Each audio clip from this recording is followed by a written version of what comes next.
Wanted to be really honest with you all here. Peacock is releasing a new series of Dr. Death. So I heard this was a crime drama based on a true story. I'm honestly usually more of a true crime documentary lover, but they sent me across the first 2 episodes to see what I thought. The premise is that a charming surgeon is believed to perform miracles due to his innovative operations. A journalist starts following the story and gets emotionally and romantically invested. I was genuinely on the edge of my seat watching this. I just got so emotionally invested in all of the characters. The suspense was unreal and both episodes ended on such cliffhangers. I've just got so many questions about everything and I need to know what happens next. I just can't wait until it starts streaming on the 21st of December on Peacock, and that's when you guys can access it too.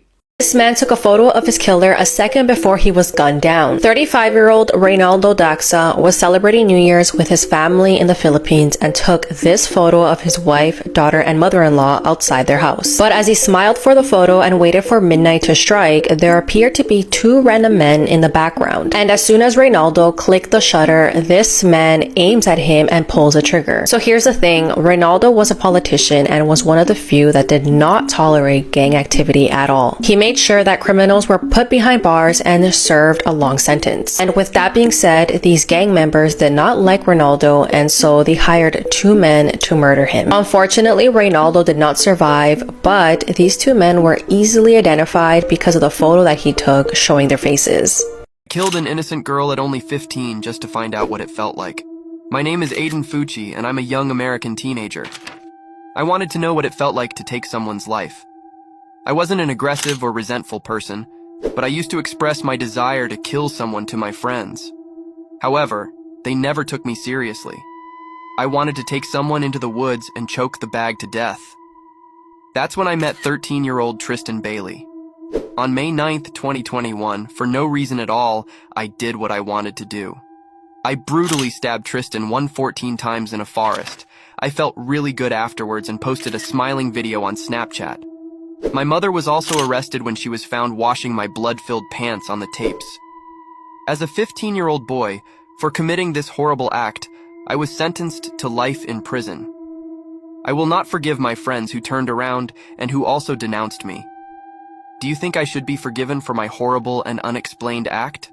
I was carried away by a tornado and they found me asleep in my crib, perched on a tree. My name is Alan Moore. I was 4 months old at the time of the story, and this is my extraordinary tale. While I was napping with my dad in our house in Tennessee, a violent tornado directly hit our home. It began tearing off the roof and took away a part of the house, carrying me along. To protect me, my dad approached to retrieve me, but he was also swept away. We spun around and were then propelled. Considering the state of the house, my mom was convinced that we were dead. But several hours later, they found me alive in my crib, under pouring rain, hanging from a tree. Fortunately, I was not injured, just a few cuts and bruises. My dad, on the other hand, had a broken arm and shoulder. It's as if I had been gently placed on the tree. My story quickly made headlines in the local media, and many refer to me as a miracle. Subscribe and drop a like for more incredible stories like this one. These are the scariest things ever caught on Snapchat. Okay, so you either believe in ghosts or you don't believe in them at all. But the video I'm about to show you might make you believe in them 100%. This father was taking a Snapchat video on a roller coaster with his son when he suddenly captured something extremely disturbing. On the back of the roller coaster was some sort of person, then randomly they just disappeared. It's absolutely disturbing and I'm going to show it to you right now, then we can talk about it.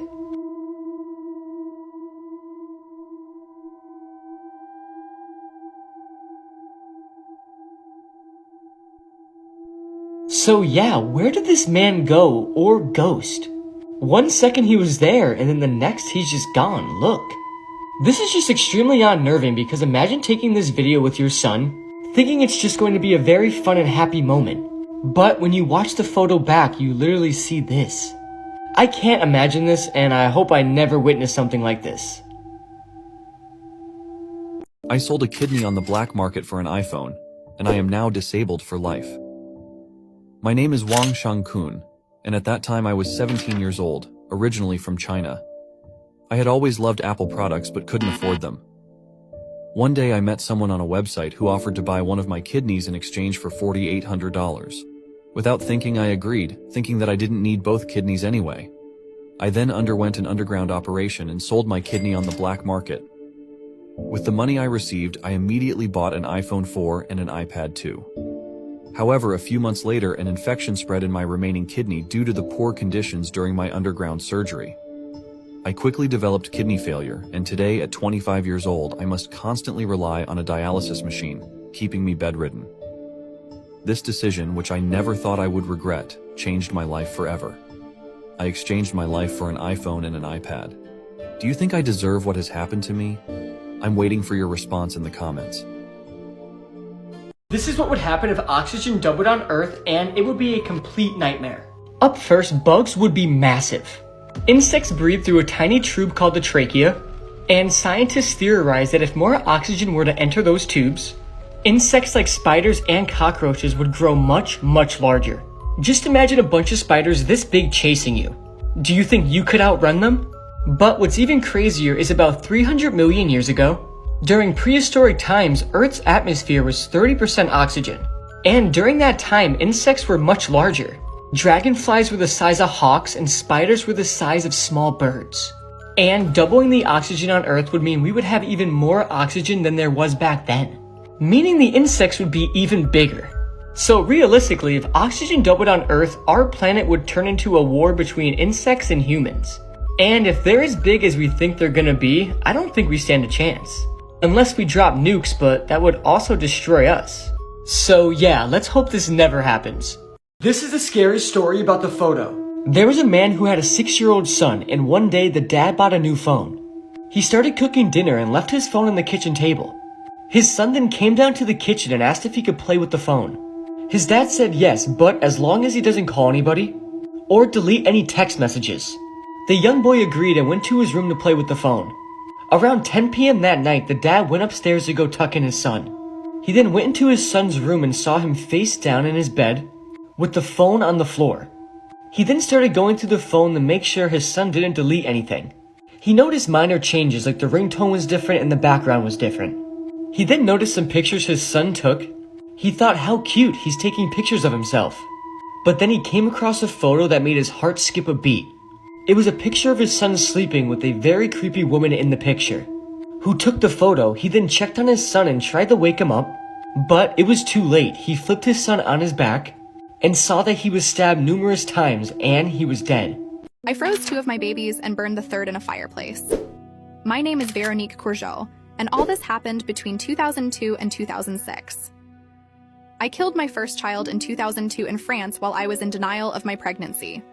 I hid this birth from my husband Jean-Louis Courgeot by killing our first baby, which I decided to burn in the fireplace of our house. Shortly after, we had to move to South Korea due to my husband's job. In 2003, I gave birth again and immediately killed the baby, but this time I did something unthinkable. I put it in our freezer. And I didn't do this just once, as in 2006, I did the same thing again. However, one day when I was not at home and my husband returned from work a bit earlier, he discovered the 2 bodies that I had frozen. He then immediately alerted the police. After a long investigation, they determined that my husband was innocent and had not participated in my horrible acts since I had hidden everything from him. I was then sentenced in 2009 to 8 years in prison for the murders of my 3 newborns. Do you think this is a sufficient sentence?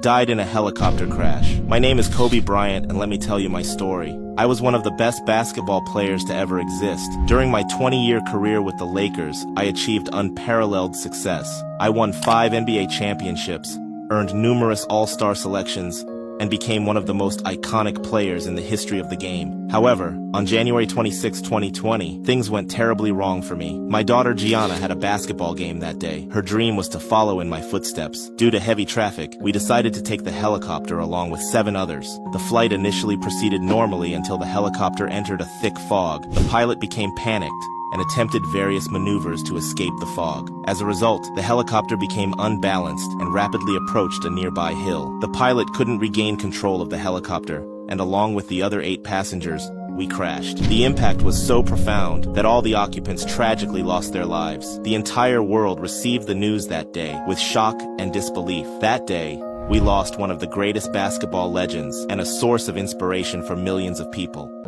This is what would happen if humans fell asleep for 1 year. Up first, after just 5 seconds, all the cars on the road would begin to crash and would completely pile up on each other, which would be a mess. About 40% of people say they drive daily, so just imagine how many cars that would be.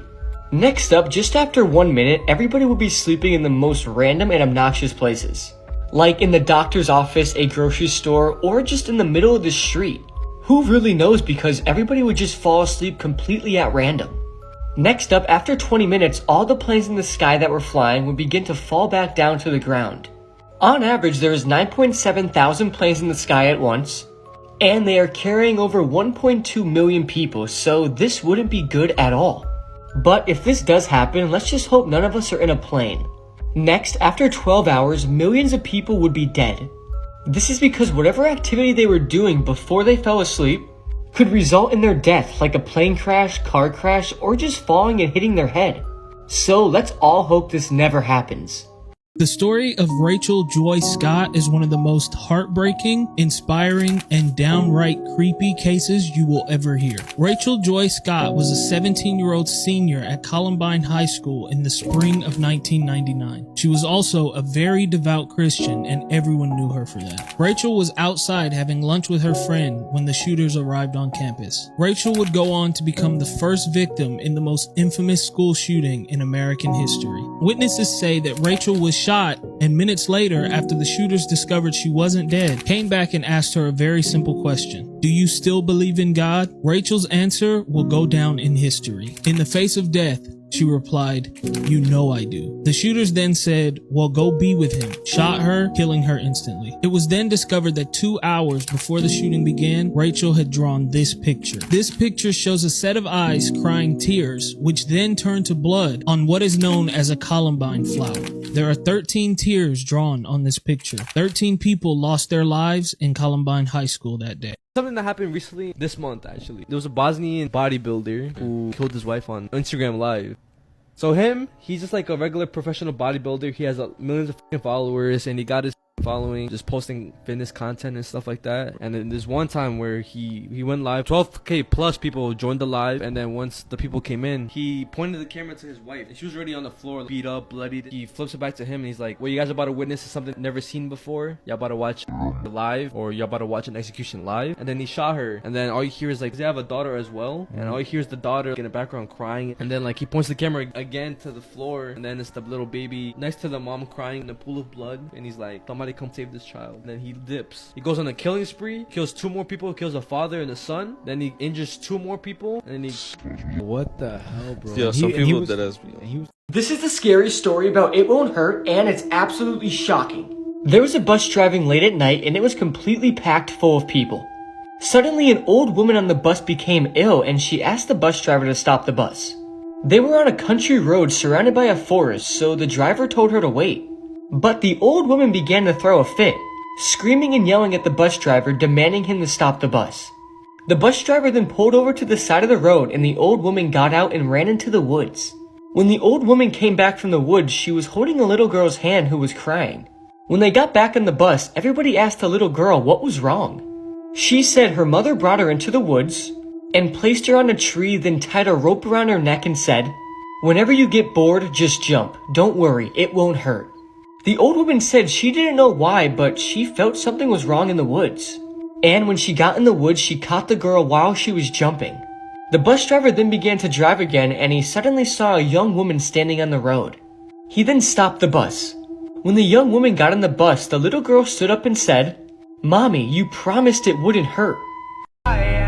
Oh, you're so traumatized, it makes me wanna cry. You dumb motherfucker, I loved you, I loved you, I loved you. Craigslist stories that should be wiped from our memory. Number 3, Michelle Wilkins. Warning, this is a really dark case. On March 18th, 2015, Michelle Wilkins, who was 7 months pregnant, responded to a Craigslist ad stating that they were selling baby clothes in Boulder County, Colorado. She arrived at Donnell Lane's home where they talked about her pregnancy, and a little later on, Donnell lured her down to her basement, claiming that is where the baby clothes were. On their way down, that is when Donnell attacked her. Hit her up again with a lava lamp, which broke in its thick glass. She took a piece of the lava lamp, Michelle in the neck with it, and as was flirting from Michelle's neck, she choked her, pushed her down on the bed, held a pillow over her until she was unconscious, cut Aurora, the baby, out. Aurora by then was... and carried Aurora upstairs and laid her dead in the bathtub. To everyone's shock, Michelle did survive this brutal attack, however, her baby did not. Danelle, with tears filling her eyes, was sentenced to 100 years in prison, and honestly, that is exactly what she deserves. This is what our parents warned us about. It's terrifying to think that a real human actually went through this. Angela Hammond was a mother from Clinton, Missouri, and in 1991 she was at a grocery store. And you know, back then the general public didn't have cell phones, so she went to the payphone to call her fiance Rob. Rob says the conversation was going normal, but then Angela had said that there was this weird car that kept circling her and like driving around. So Rob, doing what any normal boyfriend, fiance, husband would do, was like, get out of there, just go home, we'll talk later. So I guess that Angela thought that he had left, and so they continued talking, but then Angela says he came back. Then he hears her say something that I'm sure will haunt him for the rest of his life. She says, "Oh my God, what am I gonna do?" He then hears Angela scream, and then he hears silence. So Rob panicked, not knowing what to do. He knows he could call the cops, but it may be too late. He hops in his car and drives across town to go find Angela. So while on his way there, he hears someone screaming his name from a car going the opposite direction. So Rob hits a U-turn, he sees a pickup truck, and in a terrible twist of fate, Rob chasing down this car when his transmission goes out, and Angela is never seen or heard from again. The hockey player that had his jugular slit open. Any sport can be a dangerous sport, and more often than not, hockey isn't talked about enough. And hockey player Clint Marlichuk may have suffered the most gruesome injury in sports ever. Born in 1961, Marlichuk would join a hockey league, and he would be so good he would eventually go to the NHL, where he would play for the Quebec Nordiques. And in 1981, he would be making his debut. As the years and years went on, he was making a name for himself. 8 years later, in 1989, something tragic happened. During a play, two players would crash hard into each other, and directly into the goal where Marlichuk was. And this could have been his last time at goal. As they crashed hard into the goal, one of the skates from one of the players stabbed Marlichuk right in the neck, cutting his carotid artery and his jugular. The amount of blood that he lost caused 11 fans in attendance to faint. 2 other fans would have a heart attack in attendance. 3 players would vomit on the ice. Things got so bad that one of the managers on the team asked for a priest. Marlichuk would be seen grabbing at his throat, looking at the blood that was pouring out of his neck. But due to the attention of one of the Sabres staff, who was also a former US Army medic, Jim Positelli would save his life. And to this day, Clint is around to tell his story. This is me after ending the life of my son's abuser. My name is Sarah Sands, and I was living with my 5 children in 2014 when this happened. I met 77-year-old Michael Plister in my neighborhood. He was loved by the whole community and quickly gained my trust. I treated him like my own grandfather, and we talked every day. One day he offered a volunteer job to my 12-year-old son, Bradley. Little did I know it would be the worst decision of my life. After a few weeks, I was told that this man had abused my son. I couldn't believe it. I quickly went to ask my son if it was true. He denied it until a few days later, when he finally admitted it. He said Michael had abused him and manipulated him into keeping quiet. I was overcome with anger. Even after that, Michael refused to admit the truth, so my son had to go to court to testify. Enraged, I went to the old man's house to force him to admit the truth. However, he refused to do so. I lost control and stabbed him 8 times.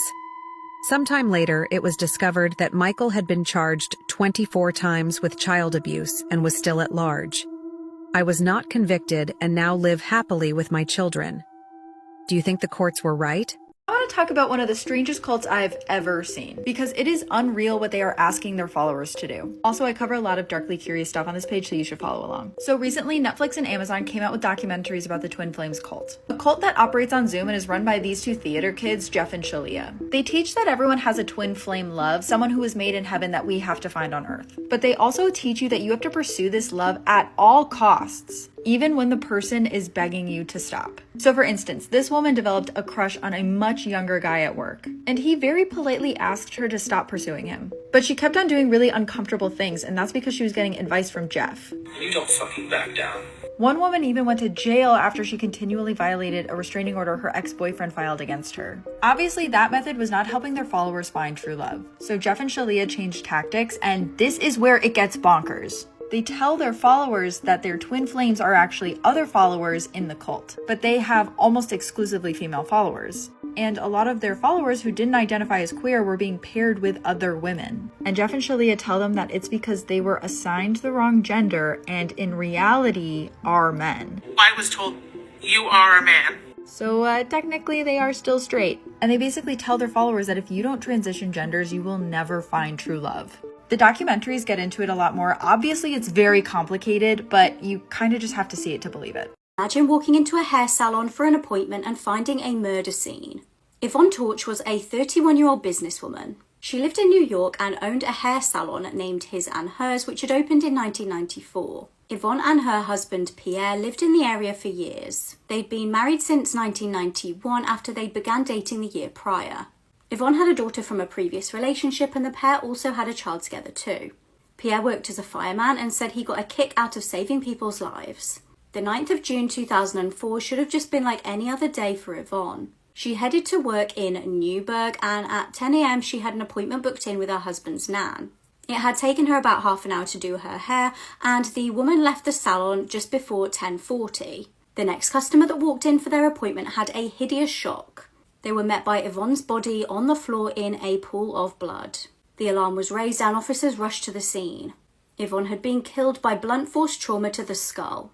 Now, Pierre rushed to the salon after hearing that someone was deceased, but he actually thought that it was probably likely to be one of the customers, as Yvonne did the hair of a lot of elderly women.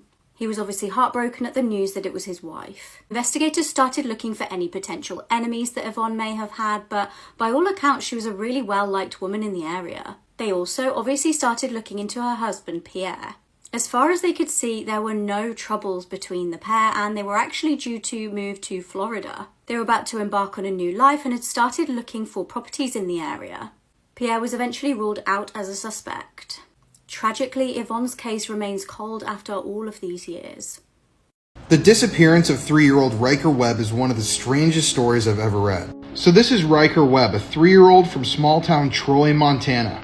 And on June 5th, 2023, this is how he looked when he was found. On that day, a family that was visiting their remote cabin in the middle of the wilderness heard the sounds of a little boy crying out from behind a shed. When they went behind the shed, they discovered young 3-year-old Riker. He was all alone, he was terrified, and they didn't know how he had gotten there. So they called the police, they located his family, and they figured out that he'd been missing for 2 nights. So apparently on the day that he went missing, Riker had been outside playing with his dog and he decided to go on a walk by himself.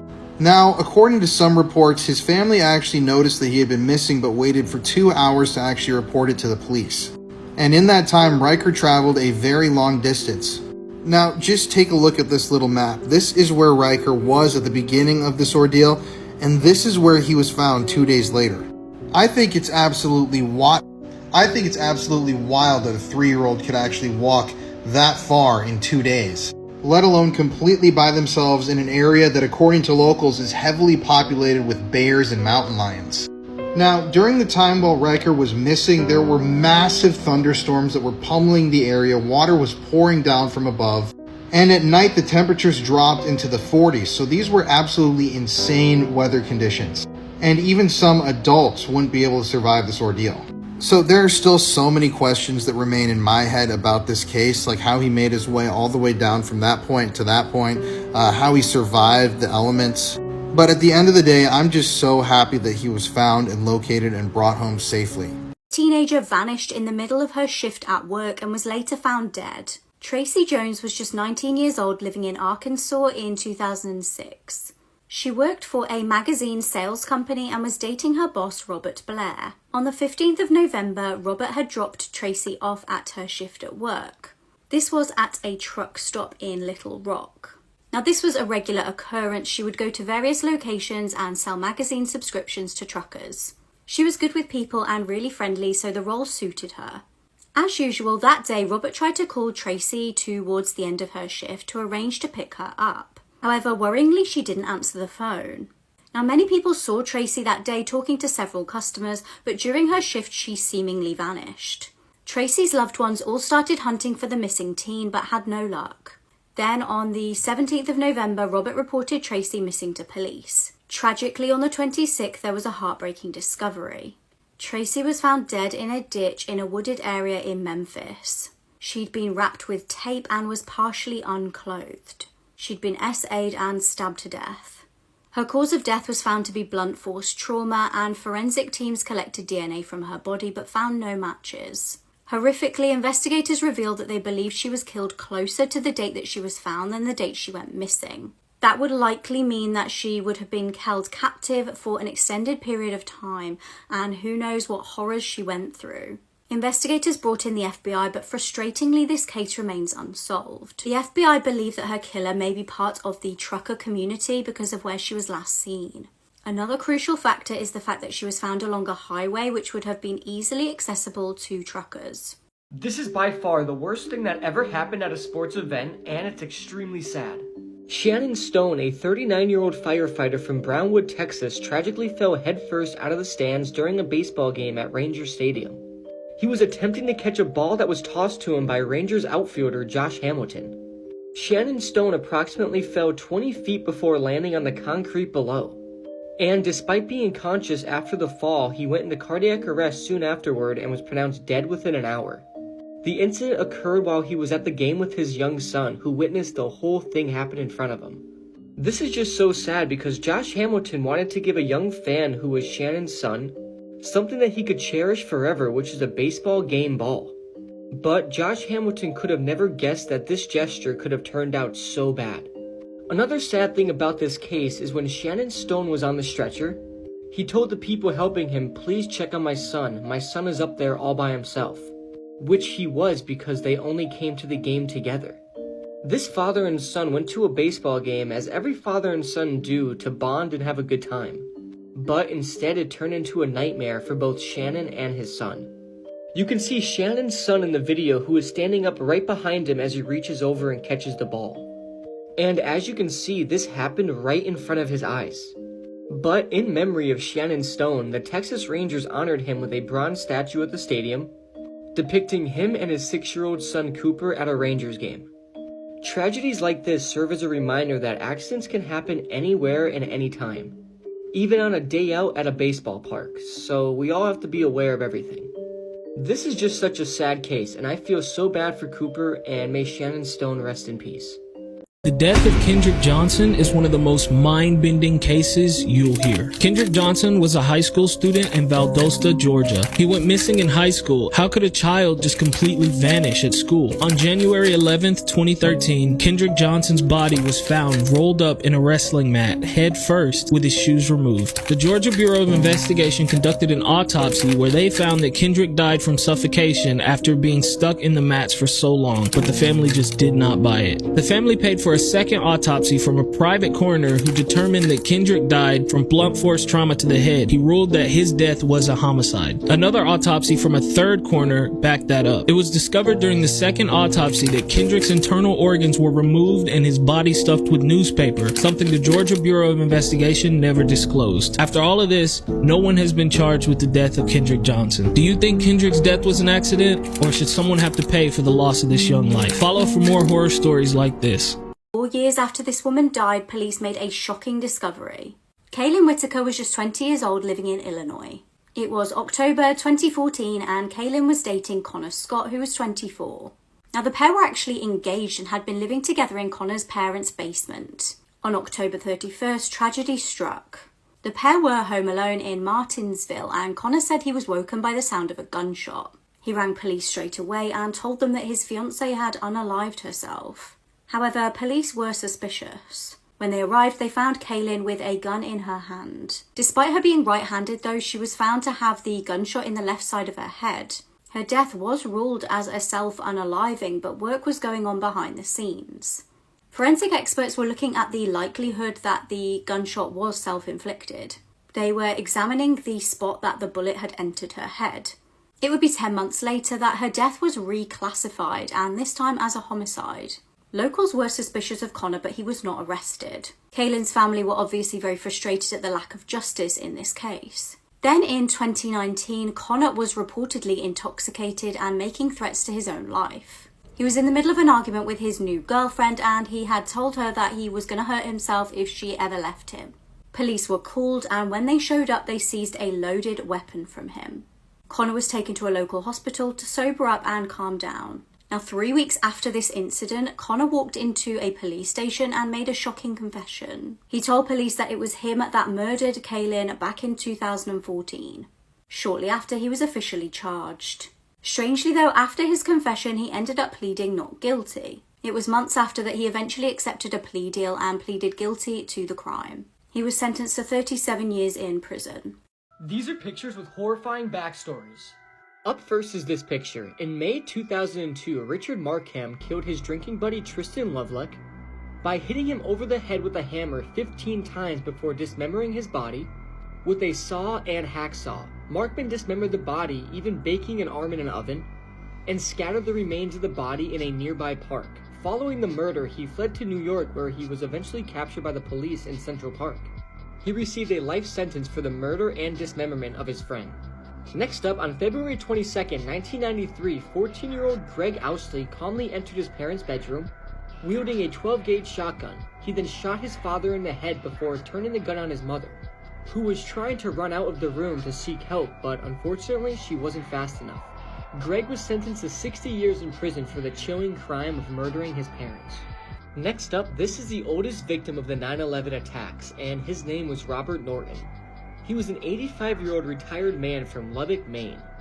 He was a passenger on American Airlines Flight 11, which struck the North Tower of the World Trade Center. So many innocent lives were lost that day. May Robert Norton rest in peace. This is the last image of sisters Norma and Liz Ortiz Diaz. They were on top of a tractor taking selfies when suddenly one of them fell off, and the other one trying to help her fell after her, resulting in them both being crushed to death. Next up is a picture of Mike Tyson handshaking Dale Hausner, who was a Phoenix serial killer who took 8 lives. A couple of days after Mike Tyson met up with Hausner, who pretended to be a sports writer, police showed up at the gym and informed Mike about Hausner's heinous crimes. Can you imagine meeting somebody and talking to them and then finding out days later that they're a serial killer? These 3 brothers are being remembered as loving, funny little boys. Having 3 young sons myself, this one really hits hard. So trigger warning here, if you haven't heard of this story yet, it is really hard to listen to. The Doberman boys were full of giggles and their laughter was contagious. They were 3, 4 and 7 and often walked hand in hand, whether that was down to the water to fish or out to the garden to hunt for worms. On June 15th, 2023, Hunter, Clayton and Chase had their lives taken from them by the one person that should have been there to protect them, their own father. In an attack that he'd planned out for months, Chad Doman took his 3 boys out to the backyard and shot them one by one, execution style. At one point, one of the boys managed to flee to the woods outside their home, and Chad hunted him down, dragged him back to the yard, and shot him. The boy's mother had bravely tried to save them. She tried to grab the gun from Chad and she was shot through the hand. The boy's older sister had actually run out into the road shouting that her stepdad was killing everybody. A passerby came across her and dialed 911. When emergency services arrived, they were met with a scene that they could never have prepared for. All 3 boys were laid out on the lawn and Chad was sat on the doorstep of the property. He was handcuffed while everybody tried desperately to save the boys' lives. All 3 boys, sadly, were pronounced dead at the scene. Chad was arrested and charged with 3 counts of aggravated murder, and his bond has been set to $20 million. He's set to appear in court for a preliminary hearing on June 26th. A memorial is being held this Sunday at the New Richmond Youth Ball Fields in Ohio to remember the 3 boys and to also thank first responders that tried desperately to save their lives. South Yorkshire police are officially investigating the death of U.S. ice hockey player Adam Johnson, who horrifically died during a game on Saturday. Adam was an extremely talented hockey player who recently began playing for the Nottingham Panthers for the 2023-2024 season. On Saturday, the Panthers were playing against the Sheffield Steelers at the Utilita Arena in England. During the second period, Adam suffered a serious neck injury after colliding with Matt Petgrave, a Steelers player. Everyone in the arena witnessed the incident, and it was also caught on video, which I do not recommend watching out of respect for Adam's family. It's incredibly graphic, and I wish that I didn't see it. Adam briefly stood up, bleeding profusely out of his neck. He did manage to skate off the ice with the help of a teammate, but he ultimately collapsed again. His teammates tried to help him, but he was rushed to the hospital where doctors tried to get him through surgery, but they couldn't stop the bleeding, and he ultimately died. The arena was immediately evacuated, and the game was suspended after Adam was rushed to the hospital. The police have recently stated that although its officers have now left the scene, the investigation remains ongoing, and it will take time due to the complex nature of this tragic incident. They said that with any unexpected or sudden deaths, it's standard practice to fully investigate the circumstances and report their findings to the coroner. The English Ice Hockey Association has since stated that starting December 31st, neck guards will become mandatory for player safety. In the meantime, they are strongly recommended, but they do understand that there will likely be some anticipated supply issues. There's been a major uproar on social media where many believe that Matt's kick was intentional, while many others, including a few of Adam's teammates, think that this was a horrific freak accident and they don't blame Matt for the incident. According to an international sports lawyer, from a theoretical standpoint, Matt could be prosecuted, but from a practical standpoint, it's not super likely, as officials would have to find sufficient evidence that the kick was intentional and that this was more than just a freak accident. But overall, Adam's family just wants this to be investigated properly. I mean, after all, we have seen this happen time and time again. I've attached a GoFundMe in my bio that's organized by the Nottingham Panthers Ice Hockey Club. All of the donations will go to supporting local charitable activities in Hibbing, Minnesota, which was Adam's hometown. Rest in peace, Adam Johnson.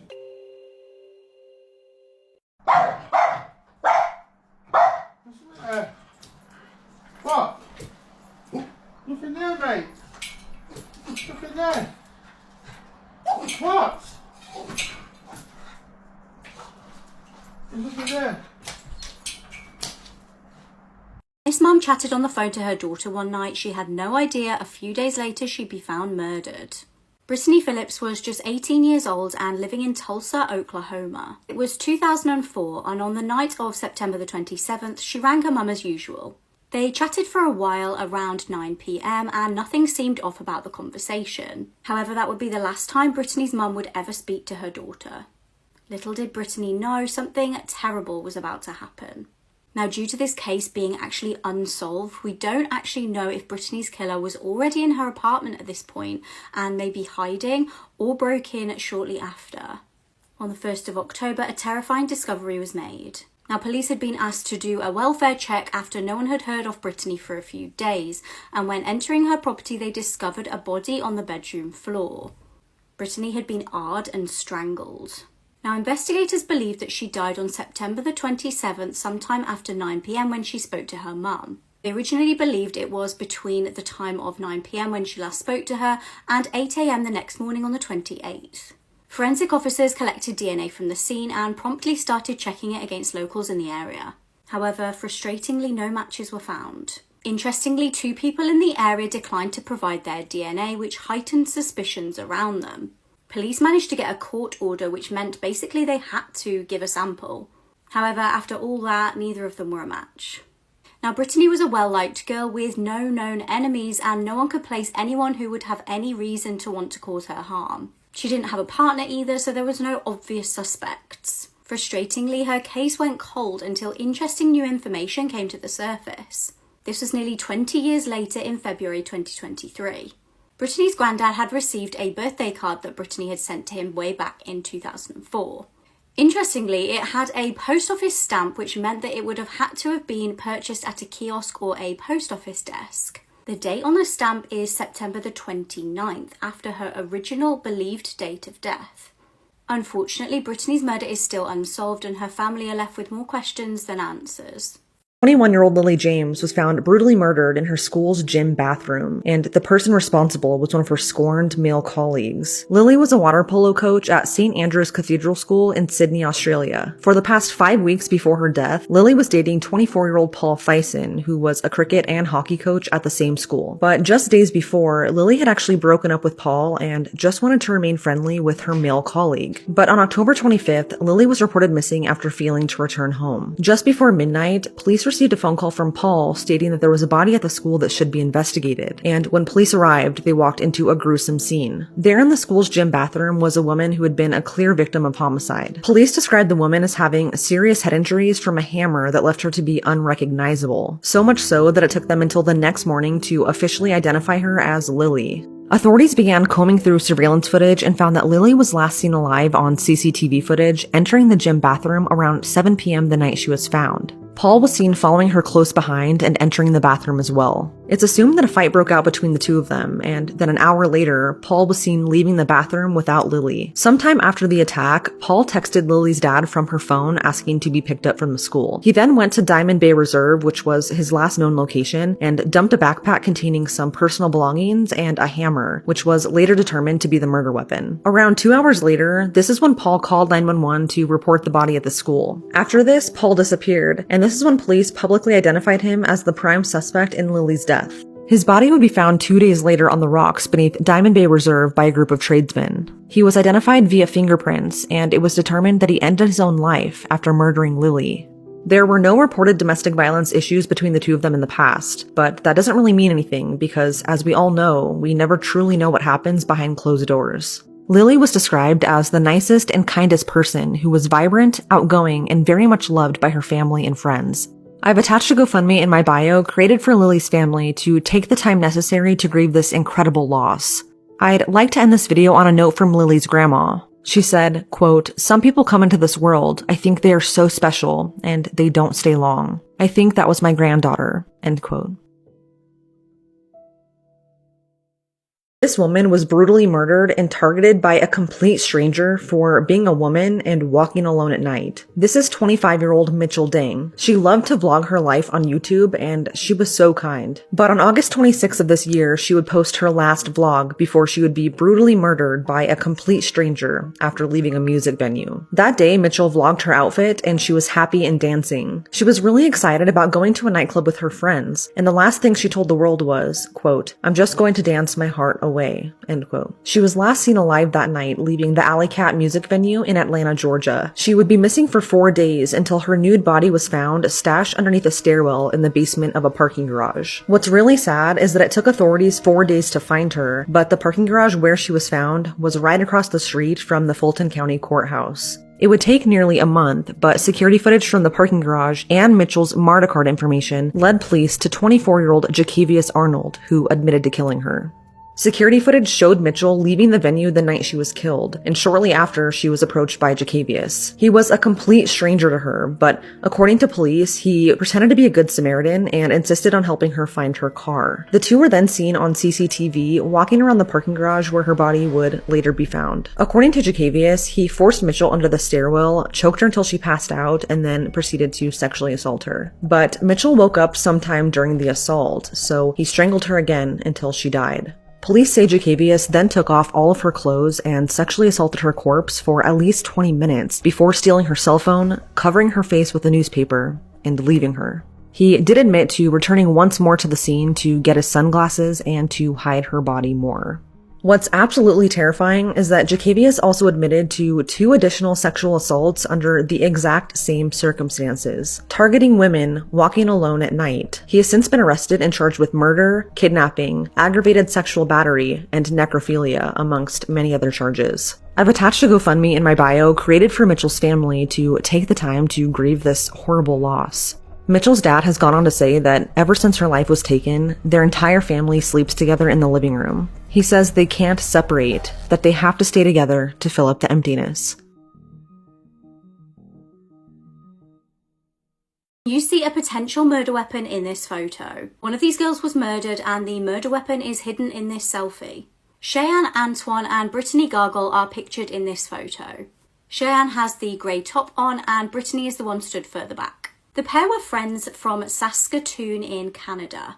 Now, they'd known each other since they were in the 9th grade, and they'd both had challenging upbringings. Cheyenne's parents had passed away and she'd been fostered from a young age.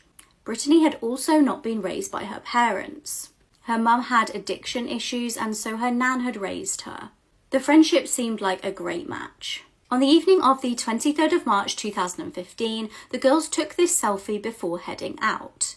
Little did Brittany know this would be her last night alive. It was actually just after midnight that the pair left Brittany's nan's house after they'd been getting ready there. Tragically, just hours later, after 6 a.m, police were called to a location on the outskirts of town. A member of the public driving through had spotted a female body. Investigators immediately suspected this was a homicide. She had marks on her throat, leading them to believe that she had been choked, and a black braided belt was found at the crime scene. There was no signs of SA. They were soon able to identify the body as Brittany after releasing an appeal to the public. Cheyenne initially told the police that the evening in question the pair had had an argument. She said that they'd been to numerous bars, and she told police that Brittany left with a random man. She gave police an account of the locations that they had been to that evening. Cheyenne had also posted on Brittany's Facebook wall that night. The post read, "Where are you? Haven't heard from you. Hope you made it home safe." The autopsy showed that the belt that was found at the crime scene was used to kill Brittany, and it was sent off for DNA testing. It came back with Brittany's DNA and an unknown DNA. Meanwhile, police were checking local CCTV to check if it matched Cheyenne's story. She had told police that that night she was dropped off at her uncle's, and her uncle backed up this story. However, the CCTV would prove this to be a lie. It would take 2 agonizing years of investigating for police to finally have the missing piece to the puzzle. The belt in this image that had been taken just before the pair had gone out was the murder weapon. The DNA was tested against Cheyenne, and it was a match. Cheyenne then told police another made-up story that the pair had been hanging out with 2 random men, and one of them killed Brittany before threatening her too. After a lot of different stories that kept changing, quite frankly, Cheyenne eventually admitted to responsibility for Brittany's death, but said she didn't remember it. She accepted a plea deal and pleaded guilty to manslaughter, and she was given just 7 years in prison. She will be eligible for parole next year. The world's most famous corn star is a hardcore sexual predator. This is the twisted story of Ron Jeremy, and make sure you didn't eat before watching this TikTok because you're gonna gag. So early on in life, Ron Jeremy was a teacher, and then he tried to act on Broadway and failed. And at one point, his then girlfriend submitted a photo of Jeremy to the adult magazine Playgirl. And from that point on, Jeremy sprang into the adult industry, and that's what he became known for throughout the rest of his life. So Ron Jeremy is currently listed in the Guinness Book of World Records for the most adult video performances. He has appeared in over 2,000 corn films. And he's also a world-famous celebrity. He's been in a ton of movies, music videos, TV shows. A lot of people know who Ron Jeremy is. The downfall of Ron Jeremy really started in the year 2017, though. In that year, he was banned from a major convention that happened across all of America because apparently he was touching, groping, feeling, inserting himself into people who were attending the convention, asking for pictures and coming to see him at his booth. Obviously, this was a disgusting pattern of behavior that emerged, but it got even worse when in 2020, he was charged with 4 counts of SA in Los Angeles.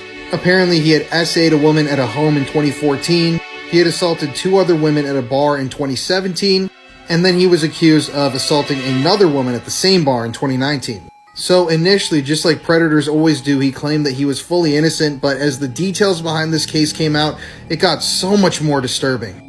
So 3 days after Ron Jeremy was initially charged, prosecutors came forward and said they had an additional 25 allegations that they would be adding.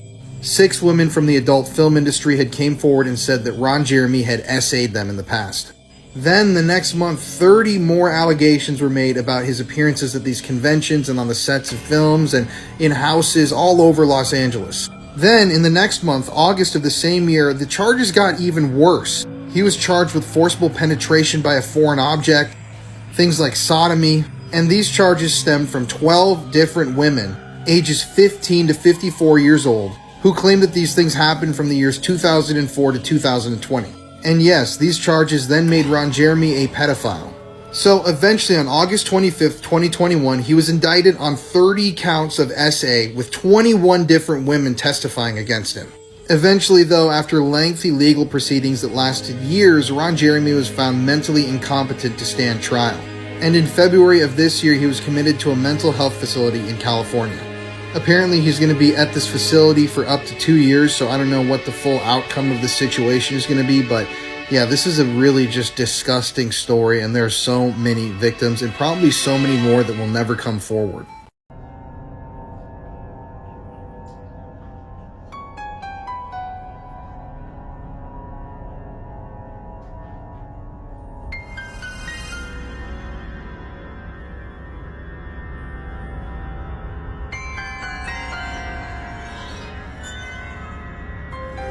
Quick trigger warning for part 2. The details of Elisa's death are quite hard to listen to. Now that she had full custody of her daughter, the abuse of Elisa escalated really quickly. Awilda took her out of her private school and enrolled her in a public school. The school's principal quickly observed that Elisa, now aged 5, was emotionally disturbed, withdrawn, and was having regular toileting accidents at school. The principal and Elisa's teachers also noted multiple bruises, and Elisa had started tearing out chunks of her own hair. On March 20th, 1994, Elisa was admitted to hospital with a broken shoulder. This injury was actually found to be 3 days old. Elisa's teachers contacted social services to say that they thought she was being abused, but this was rejected due to lack of evidence. And in December that year, Awilda actually withdrew Elisa from school permanently. She'd also started using crack cocaine again. With Elisa now permanently at home with her mother, the abuse escalated even more. She was locked in her room for most of the day, was not allowed to socialise with her siblings, and was forced to use a chamber pot kept in her bedroom. She was actually forced to eat and drink the contents of her chamber pot. She was regularly kicked, punched, burnt, and Awilda would hold her upside down and mop the floor with her face and hair. She was hung from a curtain rod for Awilda's entertainment, and she had a heavy chest of drawers dropped on her toes and fingers. She was also sexually abused quite regularly. On November 15th, 1995, Elisa was beaten so badly by her mother that she lost consciousness. Awilda had slammed her head into a concrete wall so hard that she dropped to the floor, and it caused a brain hemorrhage. Elisa lay in the house, lifeless, for 2 whole days. Awilda actually contacted her sister at one point and said that she was laid on the floor with fluid leaking from her nose and mouth. This was found later to be brain fluid. Her sister urged her to call an ambulance, and she said she would the next morning. The next day, a neighbour came round, and Awilda made no attempts to hide Elisa's body. She was laid there on the floor, and the neighbour immediately called an ambulance. Elisa was pronounced dead, and an autopsy showed a catalogue of injuries. She had broken fingers, broken toes, damage to internal organs, evidence of sexual abuse, and a massive brain injury. Elisa's funeral was held on November 29th, 1995, and there were around 300 people in attendance. Awilda Lopez pleaded guilty to second-degree murder and was given a term of 15 years to life. She's been denied parole a number of times, the latest being in 2022. This 23-year-old TikToker has just been found guilty of murder. This story is just insane, so hi, I'm Meg, I talk about true crime, let's get into it. At the time of the crime, Mahek Buhari was 23 years old. She had nearly 130,000 TikTok followers, 45,000 on Instagram, and thousands on YouTube as well. She made videos on makeup, lifestyle, fashion, stuff like that, and she was beginning to make a name for herself on multiple platforms. Her mother featured in a few of her videos, and they seem to be really close. Her mother's name was Ansreen, and she is 46 years old.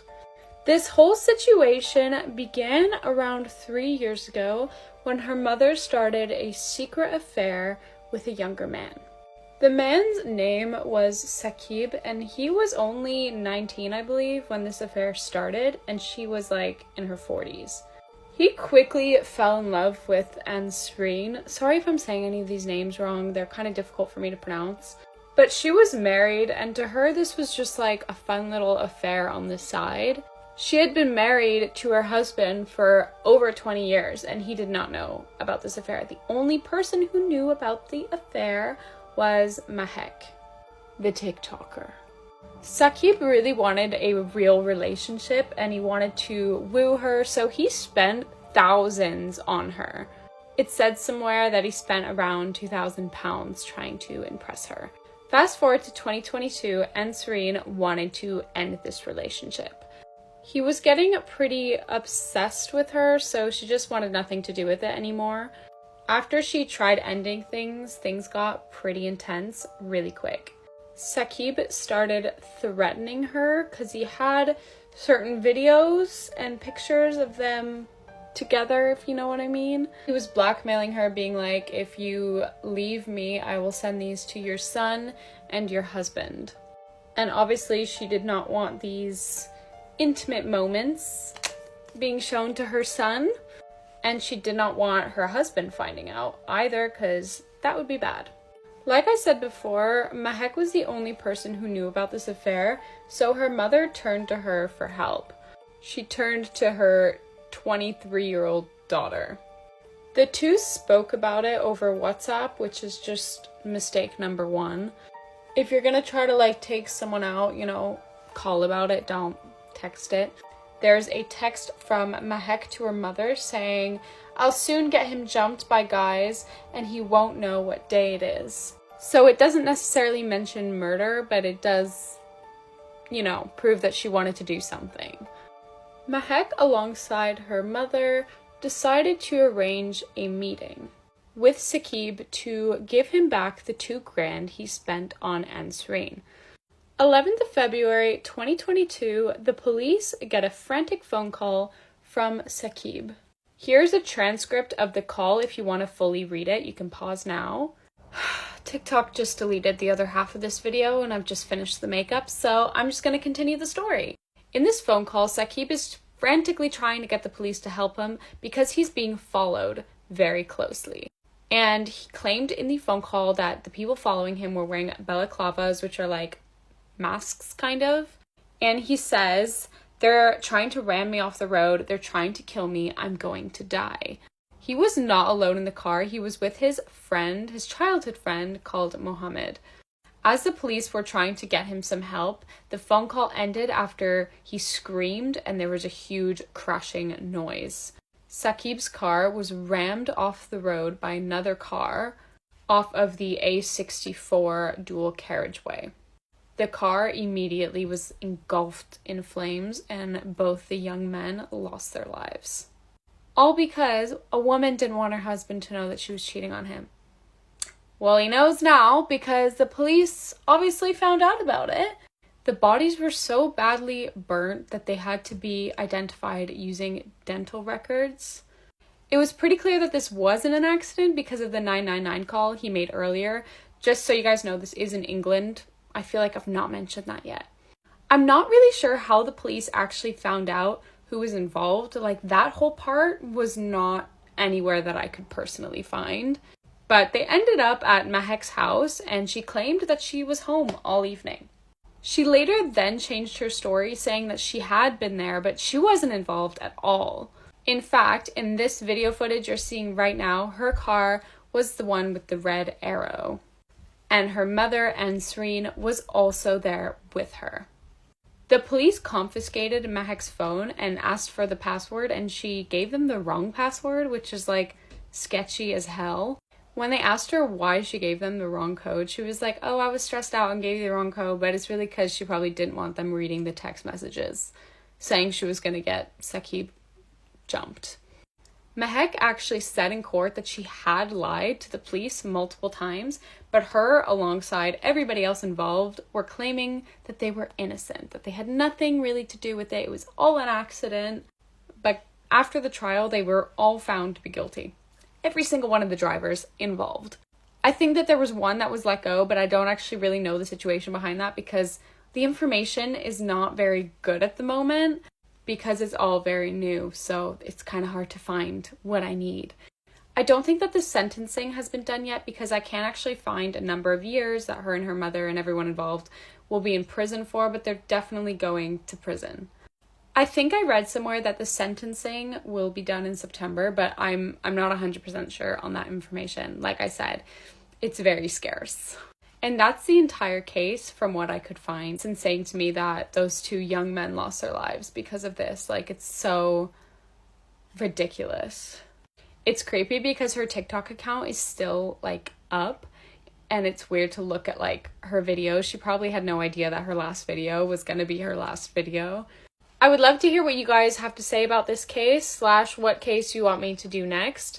I am so mad that TikTok deleted that half of the video because the actual process was really cool into doing this makeup. But I hope that you guys still enjoyed the video regardless. I'm a little angry about it. When you're watching this video, I will be on a plane. I'm going to Canada for 3 weeks to visit some family. I have pre-recorded some videos, so you will still have your true crime, don't worry. If I have a free day, I will definitely film another true crime video while I'm in Canada, but that really depends on like what I'm doing every day. It would be kind of cool to do it in like a different setup. I don't know. I'm literally filming the pre-recorded videos after this one, so I'm literally gonna have to take off my makeup, film the other video, take off my makeup, film the other video, and my skin is not gonna be happy.